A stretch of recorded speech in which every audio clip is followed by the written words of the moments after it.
Oi, oi, oi, gente! Cá estamos! Eu e Leandro Fortes e eu, no mais um encontro, nosso terceiro encontro já, Leandro. Terceiro ou quarto?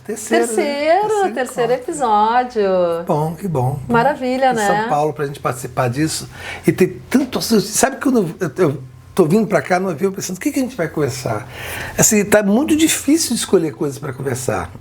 Porque tem desde essa questões internacionais, mas você tem uma coisa que está, não sei se está te pegando muito, mas a mim está me destruindo a alma cada vez mais, essa coisa de Gaza. Ai, sim. Porque está se acumulando uma quantidade enorme de imagens que cada vez lembram mais o Holocausto. Na Alemanha as nazista. Pessoas famélicas. As crianças famélicas, as pessoas, cadáveres ambulantes, esqueletos ambulantes. E ninguém faz nada. Para não dizer que faz nada, hoje inclusive tem uma boa notícia. O governo Lula mandou o Brasil sair do Instituto do Holocausto, que é um instituto que reverencia a memória dos judeus na Segunda Guerra Mundial. O Lula tirou o Brasil de lá. Como outros países estão começando a perceber que não dá para não fazer nada, né? O Brasil continua com uma relação ruim porque não rompe com Israel. Mas eu tenho a impressão seguinte, ele não rompe com Israel por conta dos Estados Unidos, né? E dizem também por conta dos eleitores evangélicos no Brasil, mas eu não quero nem acreditar nisso.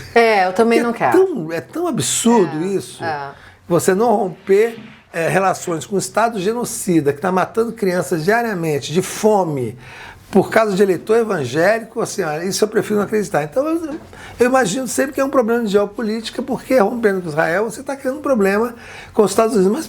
Mas o problema com os Estados Unidos a gente já tem, não tá? Quando tu fala sobre essa questão dos eleitores evangélicos, talvez não seja diretamente isso, mas que também a gente já tem problema, seja com essa bancada da direita que também vai incomodar com essa questão do rompimento com as relações econômicas de Israel. Eu acho que tem a ver um pouco com uma política interna, mas eu acredito que é por esse movimento geopolítico mesmo, né? Mas é isso, assim, o Trump já tá escancarando. Que mais, né? Que mais? Mas, Mafê, uma coisa que eu queria falar contigo, essa coisa do Eduardo Bolsonaro dos Estados Unidos virou um personagem de filme de Fellini, né? Ele aparece, inclusive ele aparece às vezes, até parece que ele não existe mais, é um tipo de inteligência artificial, ele aparece falando coisas... Parece aqueles hologramas, né? Assim, um aspecto assim esquisito, assim, tal, assim, tipo, hoje a minha ameaça é essa, ele virou uma espécie de vilão de desenho animado. E, assim, é um absurdo total que esse cara continue como deputado federal do Brasil. Ele está licenciado só. Mas, assim, a gente está vivendo uma loucura que, se fosse em outras épocas, era uma declaração de guerra. E aí o Lula, eu acho que, felizmente, está perdendo a paciência com isso. Eu vi um discurso dele hoje, inclusive, eu acho que ele, felizmente, está perdendo a paciência. Ele está cansado de ficar... Outro dia eu escrevi cheio de dedos, você não pode falar cheio de dedos pro Lula, porque não tem dedo. Tudo que eu falo. Ai, gente! De ficar cheio de dedos com esse pilantra desse Trump, com esses pilantras do Congresso Nacional. Porque tem uma hora que eu acho que realmente isso vai explodir. Não dá mais para a gente viver assim, chantagem do Congresso Nacional, chantagem da correlação de forças, chantagem dos Estados Unidos, chantagem da bancada evangélica, bancada... Porque, olha, ou a gente vai pro pau, ou a gente vai pro abismo, né? Não, eu acho que isso foi a questão... Se tem alguma coisa positiva desse processo, é isso, assim, né? Eu até vi um humorista que fez um meme que era assim, essa questão da taxação do Trump despertou o Lula do Velho Testamento, né? Então, assim, é isso, sabe? Isso. Era o Lula que a gente quer que entre em campo, que a gente precisa que entre em campo. Que faça a luta, que chame pra luta, né? Isso! Não é que impõe, porque se o Lula assume essa posição, mesmo que ainda não faça uma grande mobilização, que não sei o que, todas aquelas coisas que a gente quer e precisa, mas isso já inflama a torcida, né? E já avisa os puxa-saco, os covardes, que olha, o cara tá bravo, melhor a gente não, né? Vamos pra cima, todo mundo. Eu acho que tá faltando isso que você falou. O próximo passo é convocar os trabalhadores, as trabalhadoras. Convocar a população, gente.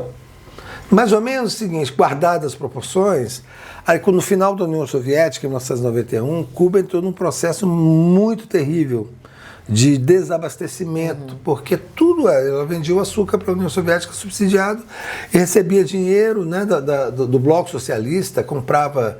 Toda negociação de comércio era com o Bloco Socialista. Perdeu tudo.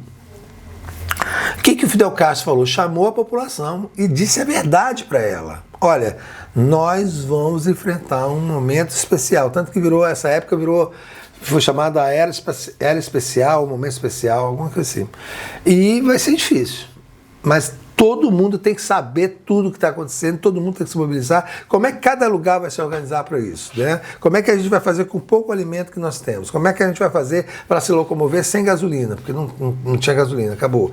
Aí o governo chinês, na época, deu de presente para Cuba milhares de bicicletas. E aí eles distribuíram essas bicicletas a partir das necessidades, crianças, adolescentes e tal.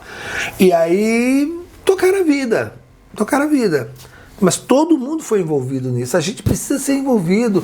Não tem como ser. O Lula não pode se comportar com aquele pai que esconde tudo dos filhos e segura a carga só sozinho, para ele, né? E tá ali sempre no canto triste, silencioso. O que foi, pai? O que foi, mãe? Não, tá tudo bem. Não tá tudo bem. Tem que chamar todo mundo pro problema. Olha, tá faltando dinheiro. Olha, eu não vou conseguir pagar as contas esse mês. E como é que a gente vai fazer isso? A gente tem que reduzir gastos. Né? Vamos todo mundo. Porque não adianta. Não adianta ficar fazendo só acordo por cima, principalmente com esse Congresso Nacional. Porque esse Congresso Nacional é o típico congresso cheio de gente fazendo chantagem. E o cara que faz chantagem, ele não tem limites. Claro, não tem pudor. E é o seguinte, eu quero 10 mil para não fazer isso. Agora eu quero 100 mil. Pô, mas não tem 10 mil, não interessa, agora é 100 mil. E aí vai ser assim sempre. Eu acho que isso está cansando o Lula. Eu acho que foi um belo presente que nós ganhamos. Sinceramente, mesmo que seja que transforme mais uma vez uma turbulência, que estejamos todos inseguros novamente, que isso abale de alguma forma, mas eu acho que era o que nós precisávamos, assim, enquanto reação. Precisava desse ataque mais firme, porque aí tu tem que reagir, entendeu? O Lula foi obrigado a reagir. E isso nos recolocou no jogo, né? Eu digo, nós, enquanto esquerda, ou quanto qualquer possibilidade de enfrentamento, né, Leandro? Porque é o seguinte, quando veio a história do tarifaço, eu mesmo falei assim, olha, é preciso um pronunciamento de rede de TV, preciso de canal de rádio e TV, um pronunciamento agora, isso, chamando as pessoas, olha, então estamos sob ataques, vamos ter que juntos tratar desse problema e tal.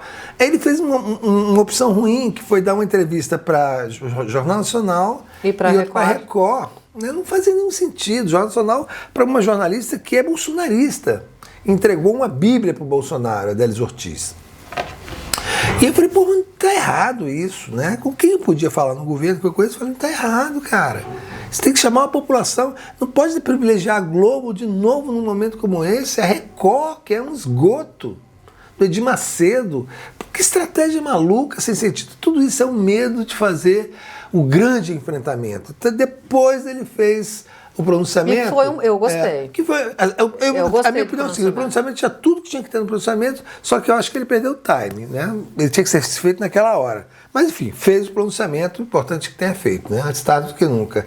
E aí a gente faz o link com o que eu te disse que eu queria falar, que é o documentário da Petra Costa, né? Eu não sei se tu viu o Apocalipse. Eu não vi. Ah, então veja. Porque ela monta todo esse cenário, como é que a gente chega nesse congresso que está aqui hoje, e a influência do Malafaia, por exemplo, da Igreja Universal nesse processo dos evangélicos. E também ela é um gatilho, como a gente chama, porque tu volta àquele período lá dessa gente, entendeu? Que a gente estava lá nas nossas lives, batendo todo dia no Bolsonaro e naquela incredulidade de que aquilo não podia se reeleger. Sabe todo aquele momento que a gente viveu de angústia, de tensão, de tudo? O documentário retrata isso. E parece que também ela pegou cenas muito interessantes do 8 de janeiro. Ela faz um vínculo com o 8 de janeiro, né? Sim. Agora, o fato dela ter se debruçado sobre esse tema, para mim é fundamental, que é a influência dos evangélicos nesse processo de fascistização do país. Você sabe que eu sou ateu, a gente já conversou muito sobre isso, eu sou ateu e eu acho que a função da religião no Estado, ela já se esgotou de tal forma que qualquer interferência, qualquer uma, é maligna.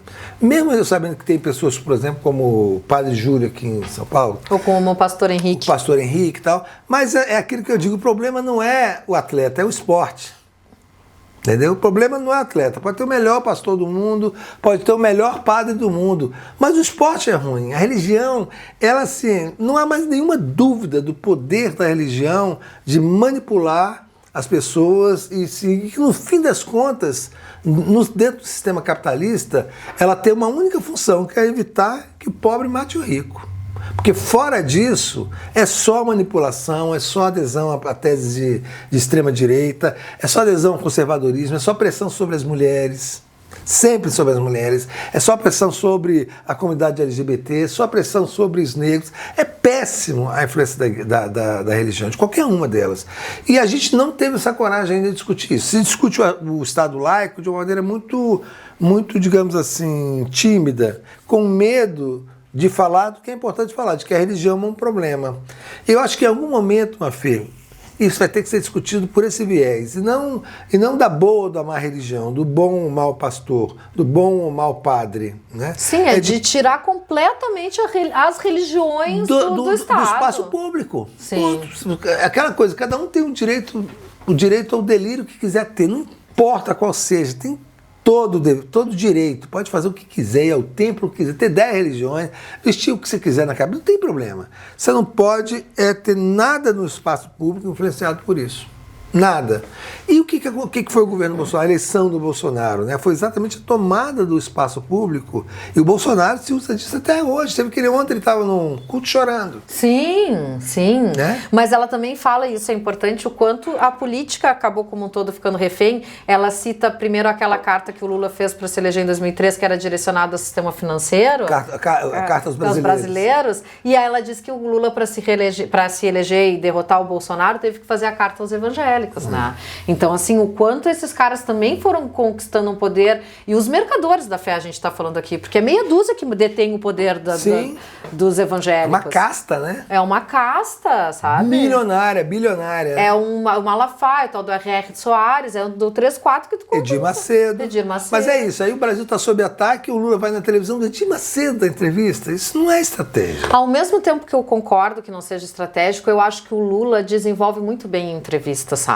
Eu acho que ele consegue muito ser melhor, mais... é verdade, do que em debate, por exemplo. Do que em debate, ou do que num pronunciamento, que fica uma coisa mais, assim, formal. É verdade, no pronunciamento, inclusive, ele não vai bem em pronunciamento. Eu já faço muito, não sei se é porque ele está cansado, já está meio de saco cheio. Não, eu acho que é uma coisa de perfil mesmo. E eu acho também porque a performance do Lula é uma performance já, digo assim, na retórica, de um político antigo, né? Sou muito antigo, a maneira de falar, aquela coisa de políticos mais antigos, né? Estamos, aquela coisa, falta modernizar a linguagem, mas eu acho que não dá mais tempo, claro, ele vai querer, vai fazer 80 anos agora, né? E aí a gente entra na discussão de sempre, Mafê. Você acha que ele sai candidato à reeleição? Eu tenho convicção que ele sai. Eu tenho convicção de que ele vai a candidato à reeleição. Porque você quer muito ou porque você acha mesmo? As variáveis te dizem que ele vai sair? Não, eu acho que as variáveis apontam para isso. Porque quem... Ah, bom, o Haddad, mas não... Não, Haddad, né? Não tem. Então, assim, quem... Eu falo porque eu olho para o lado e para o outro e para frente e para trás e não vejo ninguém, entendeu? Não vejo ninguém, Leandro. Nem da esquerda revolucionária, nem da esquerda de centro, nem do meio, nem da onde for. Não Centrão, tem. Nada. Não tem, entendeu? E eu vejo ele quase, a não ser o Tarcísio que aparece do outro lado, mas que também meio que ficou nessa tarifaço aí, meio que... Pois é, ele se embananou, né? Se embananou, essa é a palavra, ele se agarrou no bananinha e se embananou. Ele se embananou, porque ele, num primeiro momento, se atirou nessa, ele foi junto nessa empolgação de ir a favor, depois que ele viu que, inclusive, a direita pulou fora, disse que é isso, porque também, quem são os mais atingidos com esse tarifaço? Em São Paulo. Aqui, assim, a elite agrária de São Paulo está desesperada. Os caras foram nos Estados Unidos forçar o cara a arrebentar a gente para salvar o pai. Então é sério que eles estão procurando, claro, um nome para isso. Tarcísio continua sendo, porque é um nome que já foi abraçado pela mídia. Não, né? E porque também a direita, a extrema-direita, não tem muito mais que isso. Não, só tem maluco. Só tem... O Bolsonaro chamou eles de maluco, né? Esses malucos querem intervenção federal. Aliás, que sujeito covarde, pusilânime, nojento, né? Assim, diante do juiz, ali sentado, ele virou um cordeirinho, puxa-saco, né? Fazendo piadinha, chamando o Moraes para ser vice. Não, você não quer ser meu vice em 2026? Posso fazer uma piada? Cara, agora, eu continuo achando um erro que não tenha se prendido esse sujeito ainda, como se tem medo de fazer isso, como se ele fosse provocar uma comoção irreparável no país. Pô, ele botou a tornozeleira, foi pro Senado, na escadaria, fez um show. Um show. Ele continua usando todas essas coisas para poder manter o núcleo dele duro, fechado com ele, né? Aquele núcleo fascista mesmo, aqueles bolsonaristas doentios, estão ali com eles e eles fazem muito barulho. Muito, aquele Nicolas, aquela... Nossa senhora, Biaquices, companhia ali. Zúculo do Rio Grande do Sul. Pois é, esse Zúculo. Que é o cara que vem a candidato a governador do estado. Com chances, né? Olha, se tratando de Rio Grande do Sul, com chance. A esquerda não vai ter ninguém no Rio Grande do Sul para fazer frente a esses caras? Olha, a princípio... Vai ser o Edgar de novo? Não. Está se desenhando para isso. Se discute Paulo Pimenta, Edgar, mas é isso que está se desenhando, né? É pouco, né? Está se desenhando se construir uma frente. Vamos ver, se fala um pouco sobre, quem sabe, Manuela Dávila para o Senado. A ideia é ela está disposta, Manuela Dávila? Eu acho que a Manu tem feito movimentos de quem está construindo alguma porque ela ficou coisa. Um pouco, né? Ela saiu um pouco desse mundo porque ela ficou muito, muito machucada, né? Muito machucada por vários fatores, né? Pelas perseguições e violências que ela e a filha sofreram nesse processo, sofrem até hoje, por questões também internas do partido que ela fazia parte durante toda uma vida, o PCdoB, né? Mas ela saiu e acho que ela fez todo um movimento para mostrar que, né, que se a gente pode fazer política fora. Ela está sem partido. Ela está sem partido. Mas ela tem se movimentado muito no Rio Grande do Sul, ela se reúne todo o tempo com várias lideranças de vários partidos da esquerda do campo progressista para construir uma frente para enfrentar o Estado. Então, assim, eu não sei aonde ela vai se realocar, mas eu acredito que a Manu vai vir candidata de alguma coisa. Sabe que esses dias... Essa é a minha aposta. Eu entrevistei um cara sensacional, que eu descobri no Instagram, comecei a segui-lo, e é um vereador de Florianópolis, do PSOL, chamado Camazão, Leonel Camazão. Se um dia quiser entrevistar, você vai gostar muito dele. Ele é um sujeito brilhante, muito, muito inteligente e tal, que faz o combate a quem combate a comunidade LGBT lá em Florianópolis. E ele tem um diagnóstico perfeito dessa coisa dos elementos fascistas da política brasileira, a partir de Santa Catarina, né, da onde ele está. E ele chegou conversando, eu pedi para ele para me explicar, por que Santa Catarina virou isso, né? Essa referência de extrema direita com aquela mulher da Tiara. Sim, a Júlia Zanata. Que pareceu uma louca agora nesse último período. Andando nos carros, aí o cara fez o L para ela, ficou maluca ali. Aquela outra que parece um boneco de cera, como é? De tanto botox, como é o nome dela? Aquela do... Carol Detone, aqui não vê a caravela. Vai ficar para toda a vida isso. Aquela fala do professor José Geraldo. Não, aquela mulher vai ficar citando um livro do Otávio Paz, de que os índios não viam caravela, somente você não consegue ver. Tem um problema cognitivo.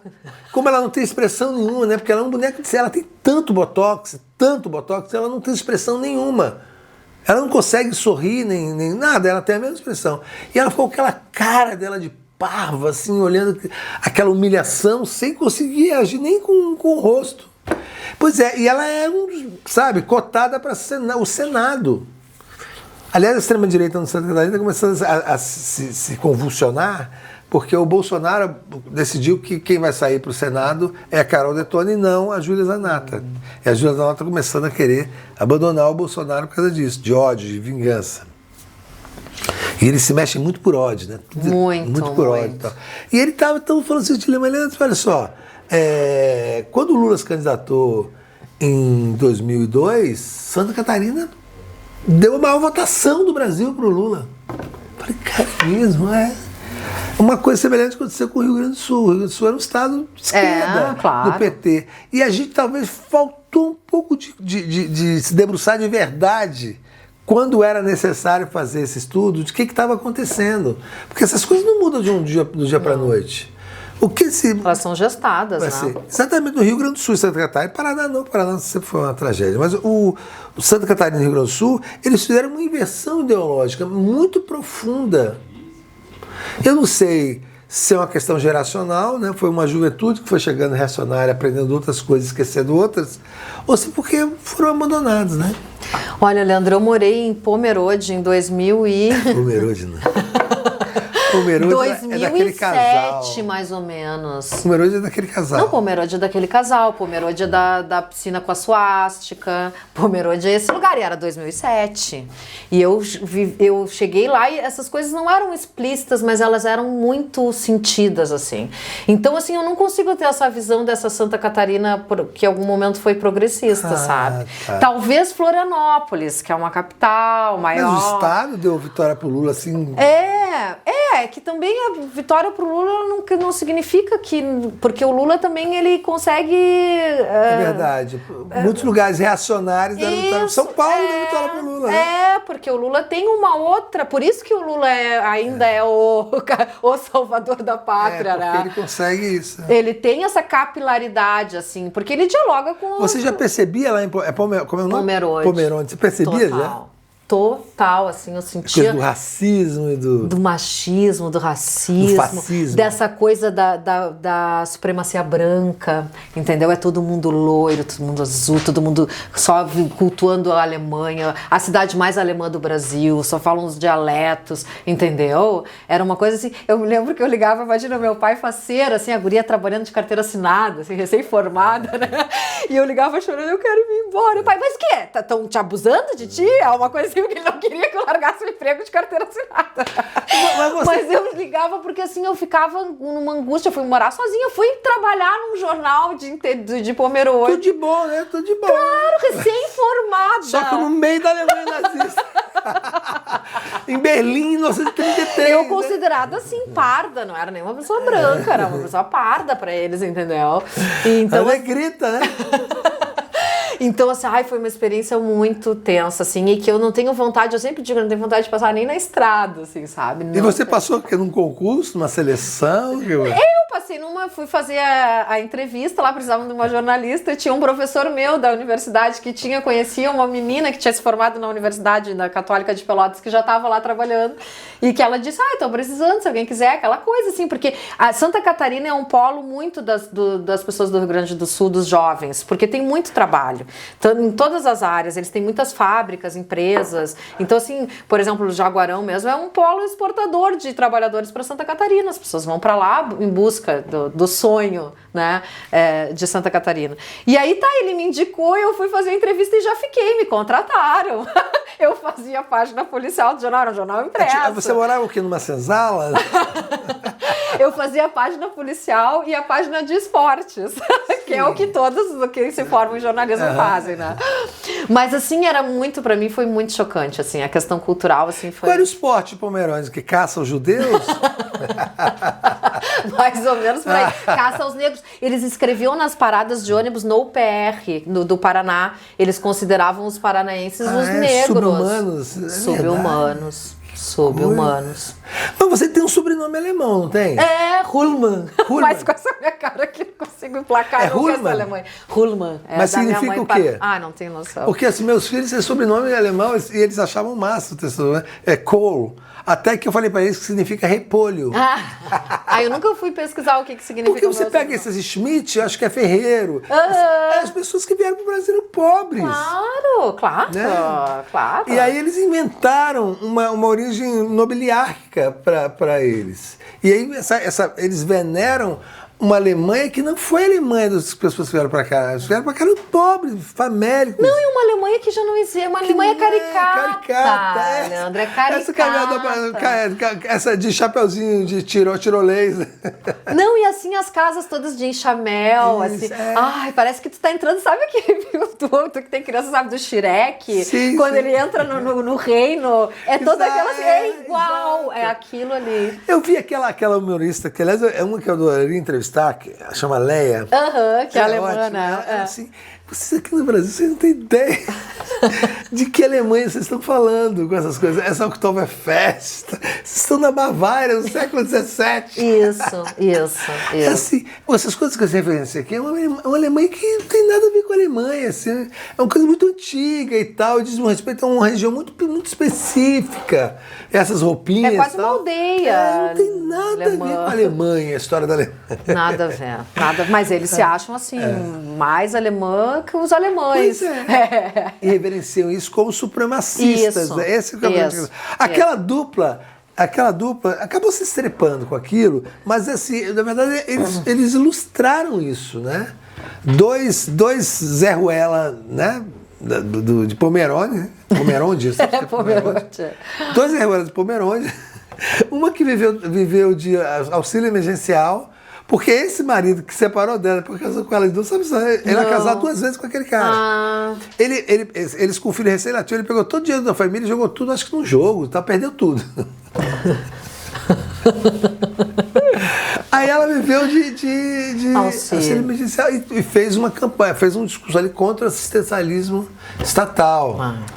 Quer dizer, ela botou o filho dela outro dia num vídeo, antes desse, ele dizendo assim: mãe, eles estão combatendo o comunismo.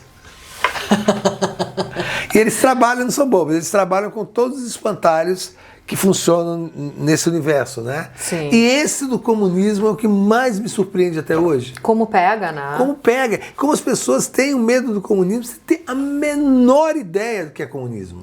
Porque foi criando... Foi criado, claro. porque é um espantalho. Porque esse espantalho não tem nada a ver com comunismo, Não tem nada a ver nem com o marxismo, na verdade. Porque eles pregam coisas, eles têm medo que dividam um apartamento deles e botem outras famílias. Isso é engraçado, porque isso foi usado muito na propaganda anticomunista no início da década de 40, final da década, depois da Segunda Guerra Mundial, logo depois da Segunda Guerra Mundial, porque na primeira fase da União Soviética, né, depois da Revolução de Outubro de 17, se começou um franco processo de industrialização da União Soviética. Lenin tinha na cabeça, olha, é preciso industrializar a União Soviética para ela fazer frente aos países imperialistas, senão ela vai morrer, ela vai ser invadida, vai acabar. E para industrializar a União Soviética, nos centros urbanos, foi preciso trazer gente do campo, treinar, transformar em operários e botar para trabalhar nas indústrias. Onde essa gente ia morar? O que eles fizeram? Pegaram todas as casas que foram expropriadas dos nobres russos, da classe média russa e tal, e dividiu e botou as pessoas morarem juntas. É essa que é daí que vem essa história. Não é que você tinha a sua casa, daqui a pouco botaram 10... Não, 10 famílias moravam junto numa casa que foi expropriada de algum barão. E elas foram morar, depois não, foram construindo, né? Aí tem cada período soviético tem um período de construção de habitação, cada um deles é inclusive dividido de maneira arquitetônica, é possível pela arquitetura você designar o período daqueles conjuntos habitacionais. E aí diz que vem, mas a propaganda é isso, né? Se você não esmiuça isso, você diz, olha, vai tomar tua casa. Na campanha do Lula de 2003, lembra de um cara, um fortão assim, falou, você vai querer um homem na sua casa? Você vai trabalhar, ele fica com a tua mulher. Eu achei engraçado o cara elaborar isso, né? Porque assim, você vai querer um cara usando o banheiro da sua filha? O cara tá... Aí você vai trabalhar e ele fica com sua mulher, mas é porque o cara não vai trabalhar. Sim, não vai morar. E tua mulher também não vai encostado. Trabalhar. E tua mulher também não vai trabalhar, vai ficar com um cara que tá lá. Que loucura, né? É isso. Mas e muita gente ignorante, muita gente burra, muita gente iletrada. Eu acho que essa é uma questão fundamental também mal discutida. Gente, olha, isso aqui é ao mesmo tempo um fenômeno sensacional e uma tragédia. Aqui tem todo o conhecimento do mundo. Você entra nas maiores bibliotecas do mundo e tem toda a história do mundo aqui, se você quiser acessar. Mas você não acessa, porque informação não é conhecimento, né? Então, como as pessoas pararam de ler, que quando você lê, você vai digerindo a informação e ela vai internalizando e você vai um pouco como reflexo absorvendo o conhecimento. Isso aqui não. Não, porque é muito imediato. Eu preciso saber quem foi Dom João III. Pai, Dom João III. Isso, 3 frases, tá dito o que é o Dom João III. Aí o cara vem assim, o cara bota GOC, que é a inteligência artificial do Twitter, qualquer coisa assim, como eu faço para combater o comunismo? Aí vem aquela receita, né? Aquela receita daquele jeito. E tu só imagina o quanto vai ser o estrago disso agora nas próximas eleições, no que diz respeito ao que se cria da inteligência artificial, Leandro. Se a mamadeira de piroca Exato. que não tinha agora... Que poucos conheciam. Todos sabiam, mas poucos tinham visto. Claro! Né? Porque eu acho, não sei, alguém viu a mamadeira? Não, é porque eles fizeram umas fotos de umas mamadeiras de piroca que circularam no Rio de Janeiro. Ah, tá. Mas não hoje. Hoje você faz a mamadeira de piroca com as crianças tomando. Tu imagina o que vai ser isso? O trabalho para tu desmentir tudo isso. E usar a voz. Eu vi uma matéria no Guardian dizendo o seguinte, que a indústria pornográfica está começando a utilizar com muita precisão e desenvolvendo a tecnologia de inteligência artificial para fazer uma coisa que rolou há pouco tempo com a Paola... O nome da Paola? Oliveira. Circulou um vídeo pornô que era ela transando com um cara, só que era uma inteligência artificial, botaram o rosto no corpo de uma mulher. E assim, na indústria, eles estão pegando e criando mulheres. Sim. Que aí existe até os caras que entregam tudo para as inteligências artificiais. Que você pode comandar a ação. A pornografia, você comanda, você diz o que você quer. E eles começando a botar rosto de pessoas conhecidas. Olha, eu quero que seja Shakira. Claro. Agora, você imagina isso, porque isso não vai parar, né? Isso, a tecnologia disso está virando uma coisa escandalosa. Eu sei que eu tenho uma agência que trabalha com marketing digital e a gente agora contratou um aplicativo de inteligência artificial para os clientes. E é sensacional. Agora, você tem nas mãos uma ferramenta para cometer as piores fraudes possíveis. Não, fraudes, atrocidades, porque isso, assim, o quanto é misógino também, né? Tu imagina a violência com que as mulheres vão sofrer com isso no mundo digital. As meninas. A Laura Sabino, que a gente conhece, você gosta dela, eu gosto muito dela também, ela sofreu isso antes da inteligência artificial circular um vídeo pornográfico de uma menina ruiva, dizendo que era ela. Ela era uma menina, tinha 20 e pouco, 22 anos. Ela ficou deprimida. A família dela que fez circular isso, porque família bolsonarista, uma menina comunista, né? O ódio, no ódio. E ela passou assim muito tempo sem conseguir se levantar para responder, porque era uma menina e o vídeo circulando, um vídeo de pornografia. Imagina com inteligência artificial. Como é que vai ser isso? E ao mesmo tempo também, assim, que coisa pasteurizada esses vídeos de inteligência artificial. Ai, não posso mais assim, todo mundo diz, o PT tá acertando com esses vídeos. Ai, não posso mais olhar aqueles... Mas você porque viu que são aquelas pessoas tudo igual, assim. Não, você viu que interessante? Naquela pesquisa Quest, uma das perguntas é essa, você viu os vídeos de inteligência artificial? Quase ninguém viu. Foi uma reação muito da nossa bolha. E a gente achou que na nossa bolha esse negócio tinha extrapolado a bolha, porque teve uma reação. Sim. As pessoas ficaram. O Hugo Mota ficou irritado e tal. Mas a população mesmo, acho que só 20 e poucos % sabiam desses vídeos. Então a gente trabalha às vezes com impressão mesmo, com intuição. E a realidade é contraintuitiva, né? Então, eu não sei exatamente se isso vai ser a grande ferramenta para fazer política, para fazer o combate. Eu ainda acho que o combate na política tem que ser na rua. O combate na política tem que ser na coragem, tem que ser no pronunciamento, tem que ser na fala, tem que ser no debate político. Vai ser legal você ter uma série de conteúdos digitais que façam frente a esses caras. Não tem que ter. Claro. Tem que ser bom. Nos dois lugares. Mas a luta é que vai decidir quem vai ganhar, viu? Cada vez mais você vai ter que ser olho no olho, debate, porrada. Enfim, rua, enfrentamento. Acabou com a história de abraçar árvore, de gratiluz, de beijinhos. Não, é porrada. De ciranda, entendeu? De achar que tudo é negociável. Não, nem tudo é negociável.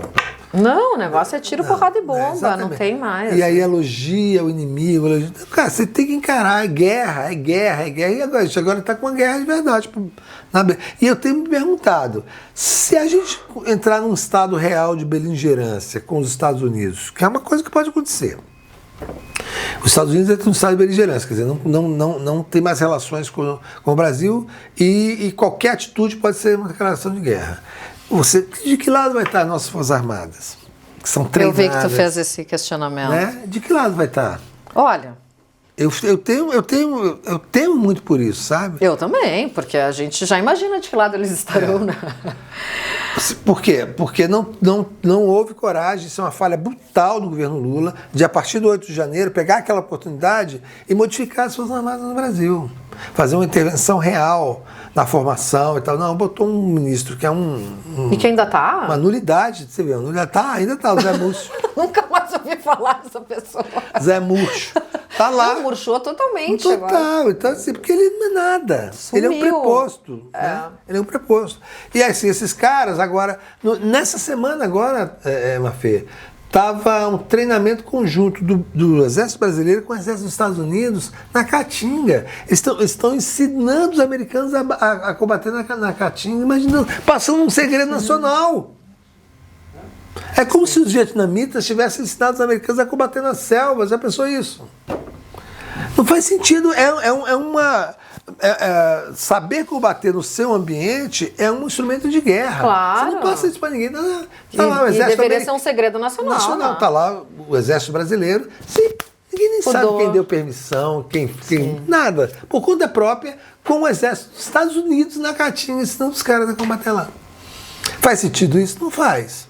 E aí é que fala, se o próximo tentativa de golpe pode ser que tenha a presença real do Exército Brasileiro, ainda mais se a ordem vier dos Estados Unidos, que é quem manda no Exército Brasileiro.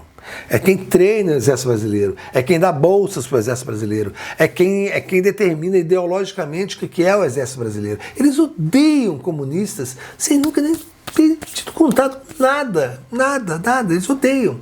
Eles odeiam a esquerda, eles odeiam o PT. Por que o cara que é fardado tem que ser de direita? Onde está escrito isso? Por que está escrito isso? Você pode ser militar e ter qualquer ideologia, não é a rigor, em princípio. Mas não acontece, por quê? Porque eles são doutrinados, né, pelos Estados Unidos. Isso tem que acabar, porque o próximo golpe eu acho que vai ter eles, viu? E vai ter o próximo golpe, porque sempre tem, né? Não, isso só não teve, e quase teve com eles, né? Agora, esse 8 de janeiro, eles estão só a Marinha. Engraçado só da Marinha, porque a Marinha... né? A Marinha... E aí a Marinha, para fazer a demonstração de força, lembra que eles botaram uns tanques passando em frente para os queimando óleo? Me lembro. Essa cena aparece no documentário da Petra. Cara, aquilo foi tão... Aparece. Nossa, que ele desqualificou de vez. Virou uma piada nacional. Virou. Né, os caras desviaram, eram fuzileiros, estavam indo fazer um exercício no Goiás, ali não sei aonde, desviaram para passar em frente para dar uma demonstração de força, passou aquelas tralhas... batendo lata. Aquelas carroças de lata, blá, blá, blá, queimando óleo, desgraçadas, tá? Mas é isso. Tem uma questão da República que eu acho que o Lula, talvez agora esteja se atinando, mas eu acho que para esse mandato é tarde demais. Não adianta mais ficar fazer só política pública. Tem um limite a política pública, né? Ela, quando foi surpresa, ela explodiu. Agora que ela é um cheque compensado, as pessoas falam, ok, não, legal, bom, Bolsa Família, bom, Minha Casa Minha Vida, bom, mas elas já não causam mais esse estupor, nem geram votos. Você vê que nas pesquisas, né, os números da macroeconomia não se transformam em popularidade. Eu acho que o passo seguinte na política hoje é o combate político. Você vê que o Lula melhorou rapidamente na pesquisa. Quando começou, claro. Quando veio do Velho Testamento. Quando voltou o Lula do Velho Testamento. Um amigo meu falou assim, cara, essa história, esse tarifaço do Trump foi a facada de fora do Lula. Claro. Se ele souber aproveitar, sabe, muita gente em volta para impedir, não faz, não briga. Não, mas a princípio ele está fazendo bons movimentos em relação a isso. Tá falando bem. Tá falando bem. Fizeram aquele encontro lá nos presidentes, né? Isso, no Chile. Aquilo ali é interessante. Os progressistas. Meio que rearticulou o pessoal, entendeu? Meio que... Pois tá todo mundo atentou, nós precisamos estar junto, porque vai vir né? Voltou a lógica que sempre teve, né? Nós precisamos estar junto para enfrentar os Estados Unidos, que é um país imperialista. Se voltou umas coisas que eram, que estavam dadas, que sempre foi, entendeu? Mas que agora nós estava todo mundo acomodado, achando que não, que estava acordado aqui, acordado ali, estava todo mundo... Então acho que isso deu uma sacudida, mexeu os aguapé, como a gente diz. Mexeu os aguapé. Porque eu ainda, por exemplo, eu ainda sou receoso do Bolsonaro conseguir fugir, mesmo com toda essa... Porque eu acho que a única coisa que poderia impedir de fugir de verdade é a prisão preventiva. E deveria, para mim, há muito tempo ter sido decretada. Porque é incrível como toda a estrutura do Poder Judiciário, as decisões do STF, né, a publicidade das coisas que são feitas, você vê, uma anta como a Carla Zambelli conseguiu fugir. Né? Uma porta sem trinco como a Carla Zambelli conseguiu fugir. Está na Itália, né? Está na Itália. Nem sei onde está. Para a Espanha ela não deve ter ido. Para a Espanha não, porque lá tem uma fama. Agora, você vê, o Marcos Duval, o senador, ele estava com o passaporte retido. Agora, olha que engraçado, quando a Polícia Federal foi na casa dele para reter o passaporte, e falou, me dá o passaporte, o seu passaporte e o diplomático, que cada senador tem direito a um passaporte diplomático, um vermelhinho. Aí ele falou para a polícia, não está comigo agora, depois eu levo. Os caras, tudo bem. Como a polícia é leniente, né? Com branco, com rico, claro. Com senador, e a gente sabe também o quanto a Polícia Federal foi contaminada nesse processo todo. Ela é toda de direita. Aí pronto, o cara, depois eu te entrego. Aí ele guardou o coisa e fugiu, claro, né? Como é que vai voltar depois disso? Aí é engraçado que ele agora está lá nos Estados Unidos, gravando vídeo, live, entrando ao vivo para dizer que, olha, não é o Eduardo Bolsonaro que está resolvendo isso. Antes do Bolsonaro, eu já estava aqui discutindo as tarifas. Eu é que fiz as tarifas. Que loucura, né? Não, os caras ainda disputando isso é uma coisa... Disputando quem é o maior traidor do país. Agora, o cara desse não pode voltar para o Brasil e não ser preso no aeroporto, né? Não pode. Assim eu espero. Porque, o Eduardo Bolsonaro tá ameaçando delegados da Polícia Federal que investigaram ele. Não, ele tá ameaçando todo mundo. Agora já ameaçou até os caras do Congresso, o presidente do Congresso. O Nicolas. Já tá ameaçando. Agora quem passar na frente, ele tá ameaçando. Claro que a pessoa perde o limite do... É isso, aqueles vilões de desenho animado. É isso, exatamente. Eu vi também um meme, um cara falou assim, não acredito que o Bananinha tá querendo crescer pra cima de mim. Não, olha, por favor. Mas você acha que ele é puto com esse apelido? Assim, porque ele nunca comentou, né? Nunca comentou. Mas não é possível que ele não tenha noção de que todas as pessoas chamam ele de Bananinha. Eu acho que ele tem a melhor estratégia para quem não gosta do apelido, claro. É nem se abalar e mudar de assunto. Eu acho que ninguém nunca nem perguntou para ele. Assim, acho que falta uma entrevista. Vem cá. Falta um CQC, né? Vem cá, não te incomoda ser conhecido como Bananinha? Que foi uma sacanagem, assim, é uma sacanagem eterna da Patrícia Leles. Eu sei. Que namorou com ele e falou assim, ele tem problema que ele tem um micropênis e ele não consegue superar. E aí, eu nem sei se foi ela que chamou de Bananinha. Eu tenho a impressão que foi... Eu acho que foi o Paulo Henrique Amorim que botou essa pergunta. Então, a Bananinha. E aí o Mourão, que era vice do Bolsonaro, lembra? O general Mourão. Claro, Mourão. Senador do Rio Grande. Carioca, senador do Rio Grande. Né? Ele falou assim, ele numa entrevista coletiva, eu acho que ele estava com raiva do Eduardo, falou assim, não, porque se o Brasil pode exportar o que ele quiser. Se o Brasil, por exemplo, quisesse exportar Bananinha... Sim, esse também foi outro que evaporou, né?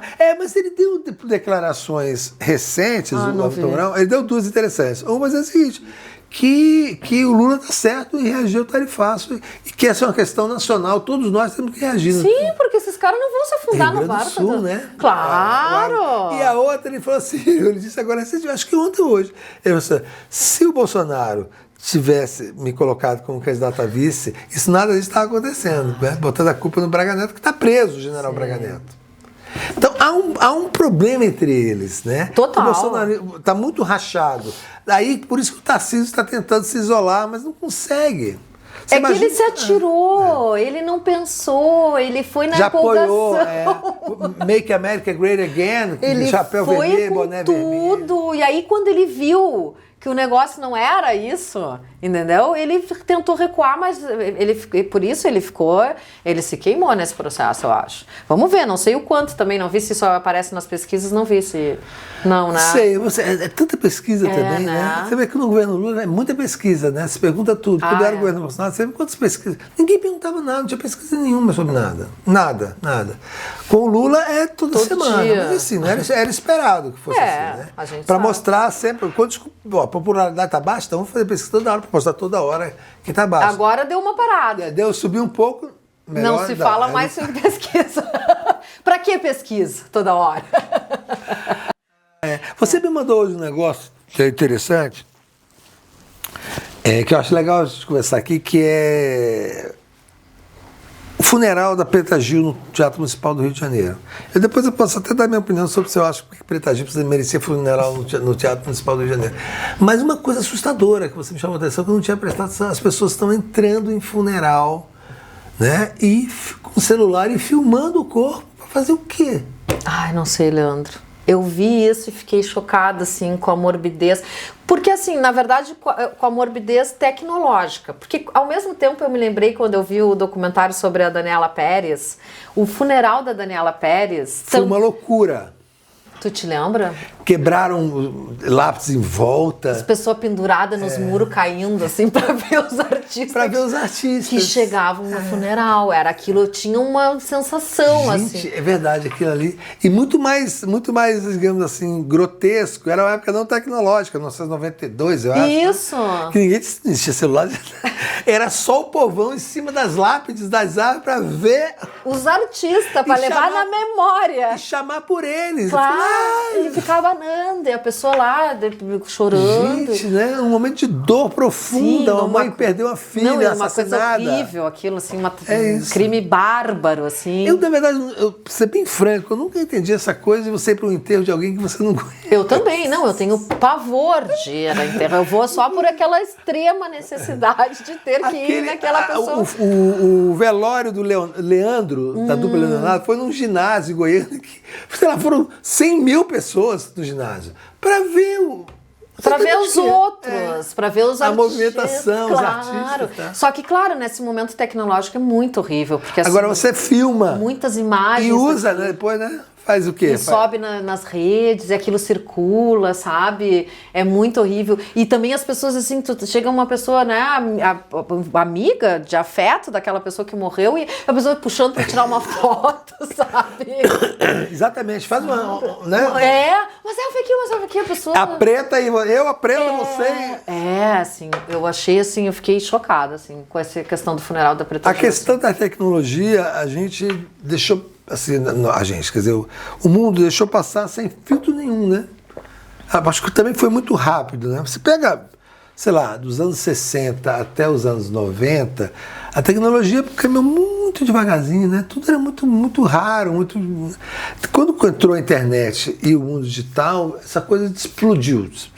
Então, celular, que no início era um tijolão e tal, hoje tem várias marcas, os mais tecnológicos no mundo, com câmeras de ultra precisão, que fazem trabalho com inteligência artificial, o diabo. E isso hoje, imagina daqui a 30 anos, como é que vai estar isso? Se agora não se estabelecer algum limite para esse troço, não sei o que vai acontecer. Não, daqui a pouco as pessoas vão estar filmando o morto e depois animando o morto. Exato, na inteligência artificial, claro. Você pode pegar agora fotos antigas e botar as pessoas para andar, falar. Sim, para falar. Aí vai botar a Preta Gil levantando e cantando. Sim. Agora, imagina para o pai, para a mãe. A mãe dela já é o segundo filho que ela perde. É, muito triste. Tem 3 filhos, 2 já morreram. Né? Um num acidente de carro, Pedro, e agora a Preta Gil. Só tem mais um filho. Você imagina como é a vida dessa mulher? Né? Não. Como é dura a vida. Imagina, perder um filho com 19 anos, agora perder um filho com 50.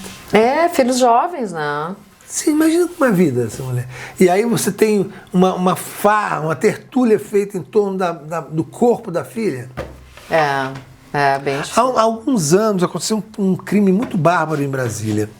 Um caseiro e uma empregada de uma casa no Lago do Sul, eles mataram uma menina de 16 anos, filha do patrão. né? Ela foi estuprada por eles, né? Violentada, e aí enterraram ela embaixo da escada. Eu me lembro desse crime. A polícia, aí descobriram, né? Foram presos, condenados e tal, mas tiraram o cadáver, exumaram o cavalo. Essas imagens desse corpo sendo retirado entraram para a internet. Alguém da polícia passou para soltar na internet. Aí a mãe dessa menina deu uma entrevista assim, tão dolorida, mas imagina, ela falou assim, olha, minha filha está morrendo todo dia para mim. Todo dia ela está morrendo. Porque todo dia essas fotos, todo dia ela morre para mim. Sim, é horrível isso. Assim, porra, um pouco das pessoas terem perdido a humanidade, terem desumanizado tantos outros, é o que acontece com Gaza. Claro, tu Israel, olha já... uma pesquisa, 80% da população de Israel apoia o que está sendo feito em Gaza. Apoia que se mate a população inteira, 2 milhões de pessoas de fome. Crianças. Apoia. Isso é ideologia. E isso vai contaminando toda a humanidade, né? Vai Aí por que, como é que chegou a isso? A propaganda anti-palestina foi tão violenta, tão brutal, que desumanizou o palestino. Então a morte dele não por causa nenhuma de uma criança, nenhuma. É como se estivesse matando ratos numa infestação de ratos. Isso, exatamente. Ninguém tem pena, barata, né? Não, chama de detetização e mata 200 baratas, nem aí, né? É isso, são baratas para eles. Só que o resto do mundo não pode pensar assim, né? Eu estou esperando a hora do Brasil romper relações com Israel, porque eu acho que está ficando irrespirável. E muita gente está reagindo no mundo. Eu vi uma entrevista, você deve ter visto uma entrevista de uma jornalista americana com um sionista esses dias, ontem, em que ela perde o... Sim, ela perde a paciência. A paciência. Chama ele de filha da puta. Você não vai me obstruir. Você não vai deixar eu parar de falar. Vocês estão matando crianças. Isso ela fala, isso é tão perverso. Isso é tão inacreditavelmente perverso. E o cara teve que ouvir calado aquilo, mas ele... Claro, depois já sai com alguma resposta. Sim. Mas aquilo chocou o mundo, aquilo está rodando o mundo, aquela foto que saiu na Folha de São Paulo, a primeira, uma mãe com uma criança. Ai, sim. Aquela está rodando o mundo. Então, ontem, por exemplo, a ONU conseguiu que comece a chegar ajuda aérea em Gaza, né, que se joga em alimentos. Na última vez que jogaram, mataram pessoas, porque as pessoas estão famintas. Sim. Aí vão para baixo das coisas. Não, e fora que eles estão batizando as farinhas, colocando veneno. E matando as pessoas na fila. Não. É um campo de concentração, Gaza, hoje. E eu, assim, eu juro para você, Mafê, eu espero estar vivo, eu quero muito estar vivo para ver Israel pagar por isso. Porque sabe que eu sou o cara da vingança, não sou o cara da justiça. Né? Eu quero muito estar vivo para ver o povo de Israel pagar por isso. É preciso que haja um castigo, e não é divino não, um castigo real contra essa gente. Para que nunca isso fique impune. Vamos ver. Não sei, não creio, sabe? Eu quero estar vivo para ver. Ninguém sabe, né? Tomara.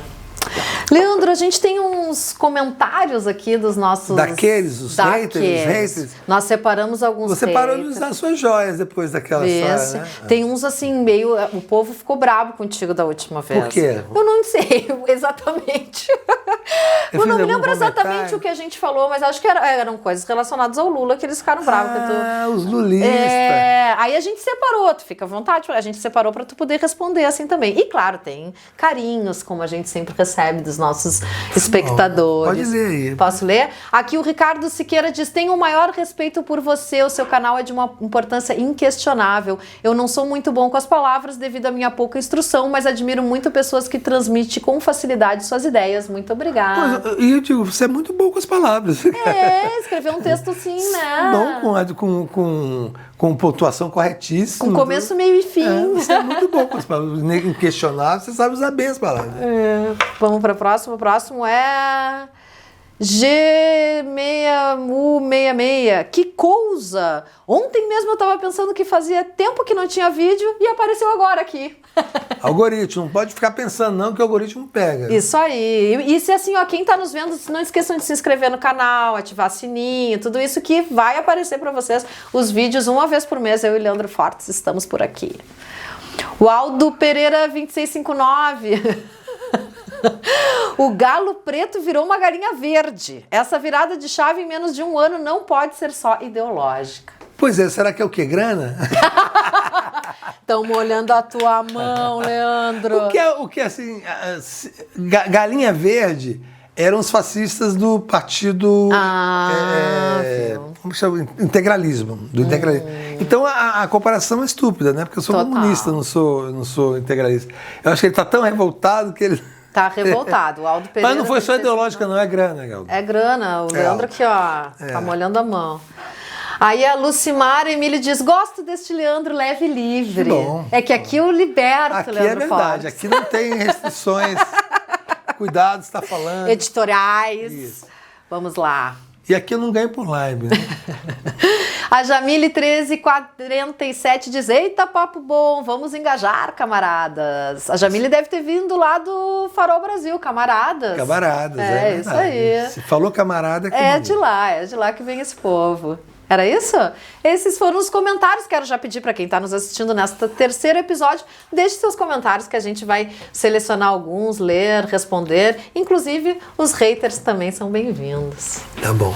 Leandro, só ainda sobre a internet, daí nada a ver, mas assim que a gente precisa falar, que foi aquele show do Coldplay com o casal, aquele que foi flagrado. De Ai, que maravilhoso sensacional! Pô, mas isso... Aquilo ali, o quanto as Coitado. tecnologias ferram com a gente, né? Pegaram, chama Kiss Camera, né? É a hora que você tem, para as pessoas se beijarem. E pegaram os dois bem agarradinhos. Assim, quando eles se olham e o cara sai desesperado. Não, aquela da vida doidada ali, coitado. Fiquei com pena. Eu tenho pena dos amantes que são flagrados, sabia? Porque ninguém merece ser flagrado. Não, ninguém, eu também merece. acho, eu também acho. E você viu que estão fazendo... Tu pensa assim, num show com milhares de pessoas, Não, quem acabou. é que vai nos ver aqui? E outra coisa, era melhor os dois terem encarado que fazer aquela... Ou pelo menos isso soltando assim, dançando. Fingir uma briga, né? O que foi? Você... Por que você me pensa que aqui você é louca? Não, você é um tarado. Aí eu disse, não, eu tava brigando com ela, tava lá vendo o show, ela apareceu. E ela faria a mesma coisa com o cara. Não, eu tava lá, o cara me perguntou, que isso? Casada. Ai, gente. E é engraçado o seguinte, que agora tá tendo vários memes. Né, um monte de gente. E em eventos, tipo jogos de beisebol, que tem isso nos Estados Unidos, e de futebol americano, então, todo mundo que aparece se joga no chão, faz igualzinho. Claro, pra fazer meme. Não, já fizeram meme também com a cabeça do Bolsonaro e o Trump. Ai, gente, tá muito bom. Mas eu fiquei com pena dos amantes. eu também, mas não podia Ninguém deixar de falar, porque tá rendendo muito aí no Ninguém Merece. Tem gente que explora, no TikTok aparece com alguma frequência, no Reels também, assim, acho que estão criando páginas de flagrantes de amantes, que são coisas muito brutais às vezes, né? Sim. Muito, sobretudo com mulheres, impressionante, né?